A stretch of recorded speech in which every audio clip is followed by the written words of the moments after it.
Agora, a maior organização internacional de direitos humanos ligada à ONU reconheceu a perseguição política que sofro. Quantos desses veículos de imprensa vão ter agora a decência de fazer uma nova manchete, de dar o mesmo espaço para a verdade que deram para a mentira? Vou esperar alguns dias, talvez algumas semanas, mas se não vier retratação, irei até o último dia da minha vida processando um por um. Não é por vingança, mas por justiça. Porque quem é honesto nesse país não pode ser tratado como bandido. Que inversão de valores é essa? E aqui estão alguns veículos, faço questão de dizer nome a nome, e manchetes que contribuíram para a narrativa contra mim, gerando para a sociedade uma imagem negativa ao senador Marcos Duval, uma imagem de pânico para a minha família, e não entendendo as consequências de uma narrativa mentirosa, organizada e orquestrada pelo Biden.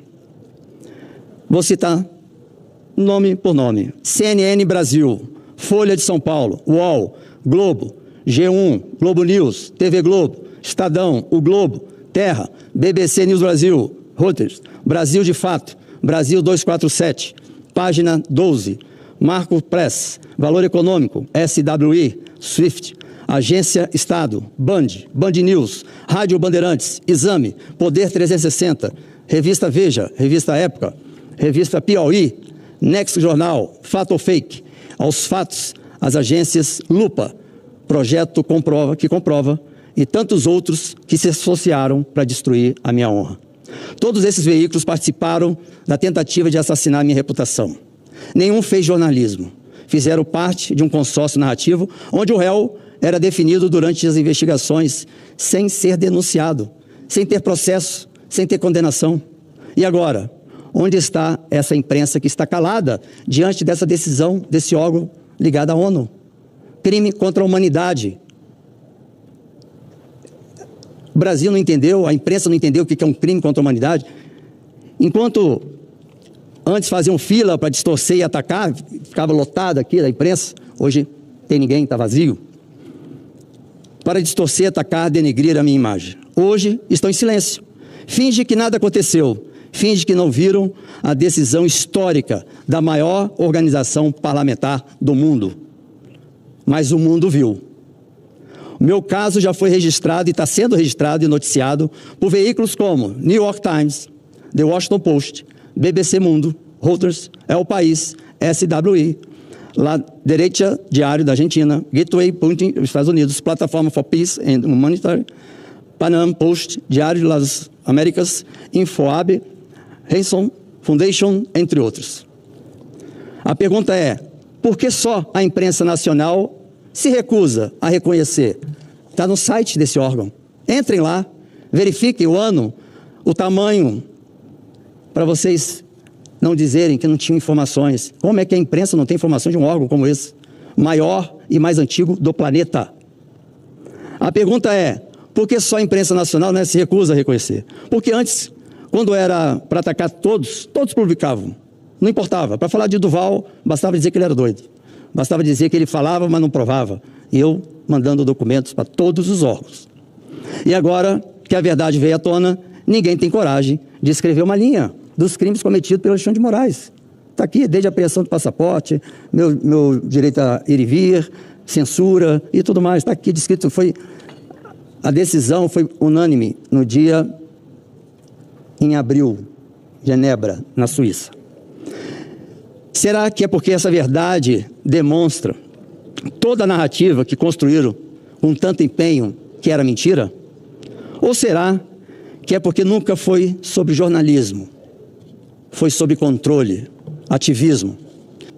Nada foi feito fora da lei. Por isso, passados-se 2 anos e meio, nada foi encontrado. Continuo limpo, honesto, incorruptível, sem rabo preso. Tanto é que a UIP, por unanimidade, deu essa decisão histórica. Isso aqui é histórico. Desde 1880, foi a primeira vez na história. E digo ainda, isso é para o presidente Bolsonaro. Presidente, nosso ex-presidente e futuro presidente, o senhor foi vítima de um roubo. Roubaram a sua eleição. Eu falo porque eu tenho muitas provas. E essas provas não vão ser mostradas por mim, mas para os órgãos competentes aos quais eu entreguei. E sempre afirmei, não teve golpe. 8 de janeiro não teve golpe. Teve manipulação dos algoritmos para que patriotas viessem aqui no dia 8. Por isso que chegou 150 ônibus um dia antes. Tem muita coisa que o Brasil ainda vai ter acesso. Eu quero agradecer aos senadores que caminharam comigo nessa luta, aos deputados federais, o Brasil que ficou comigo dando força, a minha família, que enquanto a minha mãe estava fazendo tratamento de câncer, Alexandre de Moraes interrompeu o plano de saúde dela e mesmo assim ela pediu para continuar a enfrentar, a mostrar a verdade. E assim eu segui. Pela ordem, meu querido, se você me permite uma parte, o presidente me permite, eu sei que o tempo já está no final, mas eu quero manifestar mais uma vez, toda vez que o senhor vier a essa tribuna, ou não, eu tenho o dever de manifestar minha solidariedade ao senhor.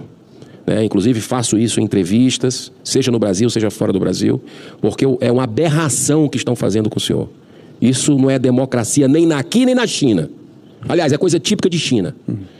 Porque um parlamentar com os direitos praticamente cassados. Ainda sem salário. Sem salário, sem passaporte, com 50 milhões de reais bloqueados por uma decisão de um único homem, o ministro negativado, porque eu não tenho esse valor. Negativado. Está negativo. Negativado, ou seja, as redes sociais do senhor, que é uma extensão da tribuna, o senhor está sem rede social. Quando a gente fala isso... E proibido de estar aqui falando. Quando a gente denuncia isso, em qualquer lugar do mundo, as pessoas não acreditam, é o que o senador Cajuru está falando aqui. Mas as pessoas, não, nem ditadura fez igual o que estão fazendo com o senhor. Mas por isso esse órgão internacional está em inglês, é só entrar no site. Agora o mundo está sabendo. Então o mundo está divulgando isso. E agradeço ao senador Girão por ter me dado a palavra primeiro aqui para falar. E agradeço sempre. E você é um lutador...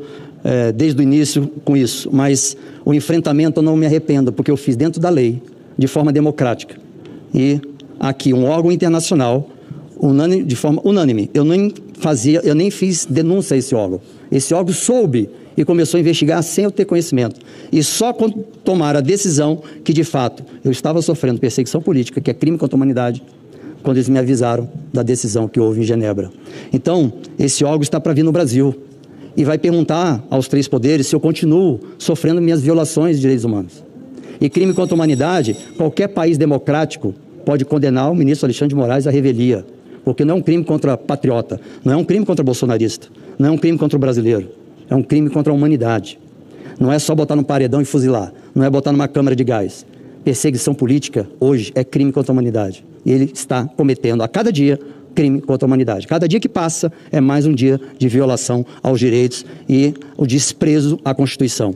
Alexandre, esquece, porque recuar jamais. E seguirei na linha, dentro da lei e dentro da Constituição e honrando o meu Estado do Espírito Santo. Muito obrigado.